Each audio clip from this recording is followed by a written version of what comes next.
ఇక్కడ చూడండి ఈ కోమ్ అనమాట. హెయిర్ డై ఎప్పుడైనా మనం వేసుకున్నప్పుడు బ్లాక్ హెన్నా కానీ రంగోలీ అలాంటివి పెట్టుకున్నప్పుడు మనకి ఈ చిన్న చిన్నవి ఇలా ఉంటాయి కదా, ముందుకు వచ్చేసినవి. మళ్ళీ మనం బయటకు వెళ్ళాలి అనుకున్నప్పుడు అన్కంఫర్టబుల్గా కొంచెం ఉంటుంది కదా, అలాంటప్పుడు ఇది ఇలా అప్లై చేసుకోవాలన్నమాట. ఇక్కడ చూడండి ఇలా కొద్దిగా లైట్గా ఇట్లా అప్లై చేసేసుకోవాలి.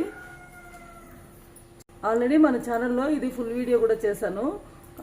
ఎక్కువ అప్లై చేస్తే మాత్రం ఆయిల్ టైప్ అయిపోతుంది, ఎక్కువ చేయకూడదు, లైట్గా ఇలా చేసుకోవాలి. చూసారు కదా ఫ్రెండ్స్, ఇక్కడ అదిగో కనిపిస్తుంది కదా, ఈ టైప్ ఇలా ఇలా చేశాను. ఇక్కడ ఇంకా కొంచెం వైట్ ఉన్నట్టు అనిపిస్తుంది కానీ నిజంగా లేదు, నిజంగా చూస్తుంటే లేదు. ఇలా ఇలా ముందుకు ఇలా చేసేసుకోవాలి చాలు. అదిగో చూసారు కదా,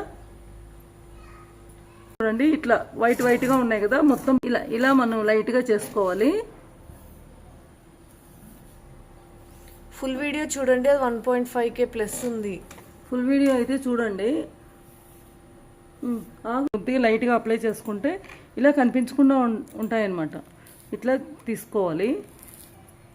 చూసారు కదా, ఈ విధంగా ఈ కోమరు కానీ తీసుకుంటే మనకు అప్పటికప్పుడు పెట్టేసుకోవచ్చు. డై వేసుకోవడము, హెన్నా పెట్టడము అలాంటి బాధ లేకుండా వెంటనే ఇక మనకి నచ్చినట్టు ఇలా చేసేసుకున్నాం అనుకోండి, అయిపోతుంది. చూసారు కదా, ఇప్పుడు ఒకసారి చూడండి, ముందులాగా లేదు కదా మనకి. ఇక్కడ చూడండి ఈ టైప్లో అనమాట ఇట్లా. ఓకేనా? ఫుల్ వీడియో అయితే కంపల్సరీ చూడండి ఫ్రెండ్స్.